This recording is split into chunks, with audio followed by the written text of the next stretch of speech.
Entonces, para resumir esta primera hipótesis, ¿qué tenemos?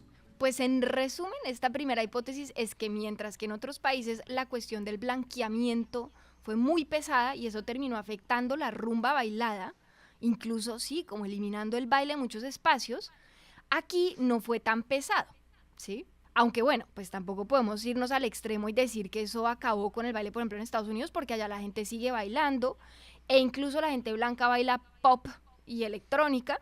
O sea, tampoco podemos generalizar tanto, ¿no? En Colombia, en cambio, la idea de esa nación mestiza permitió entonces que sobrevivieran muchas más tradiciones de diferentes culturas y en especial el baile. Hipótesis 2. Vámonos con la hipótesis 2. Y es que somos un país que adquirió una identidad caribe.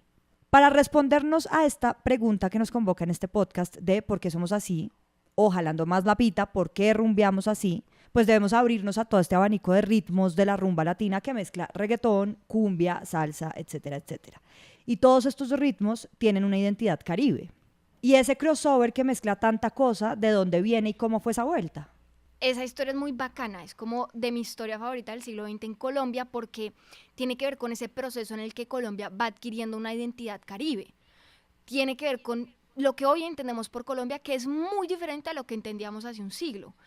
Y ese fue un proceso que ocurrió poquito a poco, ¿sí? Al principio, haga cuenta, en las regiones de Colombia, cada quien escuchaba su propia vuelta hace un siglo. Parémonos a 100 años, cada quien escuchaba lo suyo, pero poquito a poco empezaron a llegar otros géneros. El son, la salsa, el reggae, más adelante el reggaetón, y también empezaron a llegar al centro de Colombia, una cosa muy extraña porque en el centro de Colombia esto era un país andino. Entonces imagínense que aquí la música, en lo que es Bogotá, por ejemplo, oíamos música muy similar a la que se oye más hacia Pasto o en Perú, era música más andina. Se puede decir que en el centro del país éramos más serios o más aburridos, entre comillas. Aunque, bueno, creo que incluso lo seguimos siendo. Pues uno comparándose con un costeño o algo, pues un costeño obviamente tiene más sabor que yo. O con un caleño, Uy, sí. paila. Un caleño. Uno no tiene nada que hacer ahí, Ah, no. en términos de sabor. Yo cuando he ido a Cali me siento a verlos bailar. O sea, yo no voy a humillarme al frente Sí, de no. ellos, no. No, ¿para qué? De acuerdo. El caso es que aquí, en el centro del país, en los cafés de Bogotá y Boyacá a principios del siglo XX, la gente se enfiestaba con conjuntos de cuerda, bambuco, torbellino, guabina, o con el repertorio de salón del siglo XIX como los pasillos o danzas. Y en Bogotá, la gente de clase más alta, para entretenerse iban a ver música clásica, que desde 1910 se empezaron a hacer conciertos sinfónicos, o pues iban a ver ópera. Las compañías extranjeras de ópera ya venían a las ciudades del siglo XIX. Básicamente, en la capital y la región andina éramos mucho más eurocéntricos y sobre todo bailábamos música andina. Hasta el piso la bailábamos. Yo también.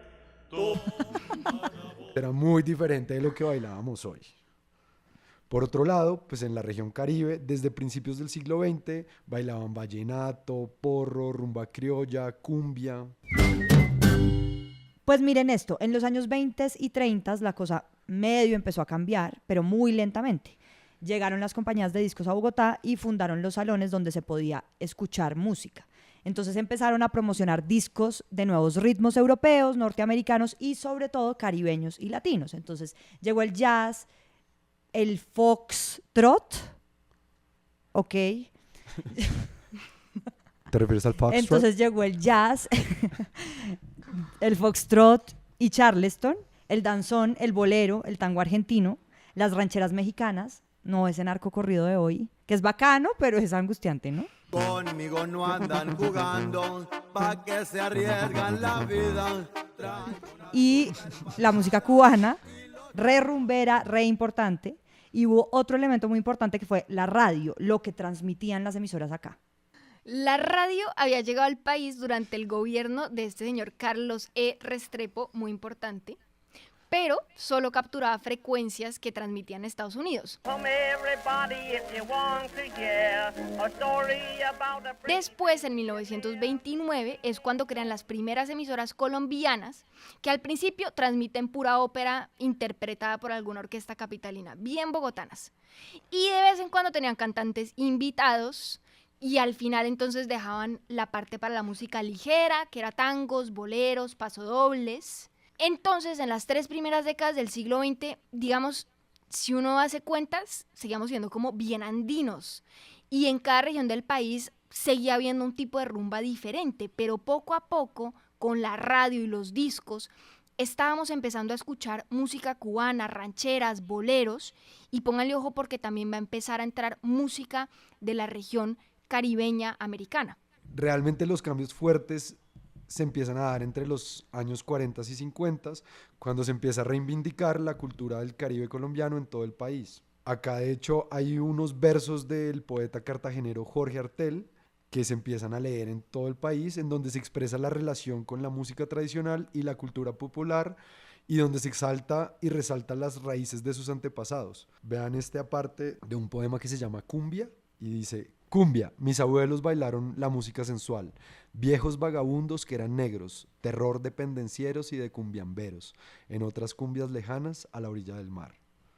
Y de hecho, otra figura clave que entra con fuerza a reivindicar esto de la cultura caribe entre los 40 y los 50 es Delia Zapata, que es una bailarina y folclorista de Santa Cruz de Lorica en Córdoba, y que en 1953 se presenta en el Teatro Colón. Y pues esto en realidad fue todo un hito, porque antes en el Colón solo se presentaban espectáculos de música de Europa o de Estados Unidos o óperas. Presentamos el espectáculo en el Teatro Colón y al otro día en la prensa y de ahí en adelante la primera bailarina negra y no sé qué y no sé cuánto. Ok, en estas décadas, 40 y 50, entonces empieza a coger mucha fuerza la cumbia y el vallenato en todo el país. Ya hablamos de cómo la radio tuvo una influencia, pero ¿qué tienen que ver las disqueras ahí? Realmente ahí las disqueras van a jugar un papel demasiado importante. Ahí entran Discos Fuentes, Discos Tropical, Atlantic, Sonolux, Discos Vergara en Bogotá.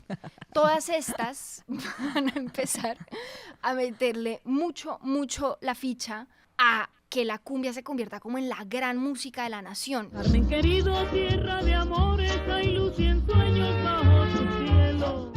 Realmente popularizan la cumbia, el porro, le crean un auge enorme incluso en el centro del país y van a lograr desplazar al bambuco. Y bueno, nada, también hay otra cosa que es muy bacana, y es que en 1942 empieza a transmitirse la Flora Costeña desde la estación La Victoria en Bogotá, y ahí sí ya pues todo el mundo empieza a escuchar ritmos caribeños hasta en Boyacá. A ver, nena linda, yo te enseño cómo es que se baila esta vaina. Tú te viras, abres un poquitico la pierna. Sí, empiezas un brinquito para un lado y un brinquito para el otro. Ese paso se llama piso caliente, que tú sabes que uno lo aprende aquí en la playa, mi amor, porque todo el tiempo la arena está caliente. Y empiezas un brinquito para un lado y un brinquito para el otro. Luego llega el man, mi amor, y te está dando la vuelta y te empieza a chocar. Sí, nena. Entonces, esas 2 trencitas que te hiciste le van a servir al chico para que agarre, mi amor, el pelo y jale para atrás. ¿Tú me entiendes? Uy, no, su merced, yo sí la pata sí no se la puede abrir así, porque resulta que nosotros estamos acostumbrados a bailar carranga. Y la carranga se baila con el brazo abierto, mamita. Y las trenzas mías no son para que vengan y me la jalen. ¿Cómo así? ¿Cómo así quién me va a venir a jalar las trenzas luego?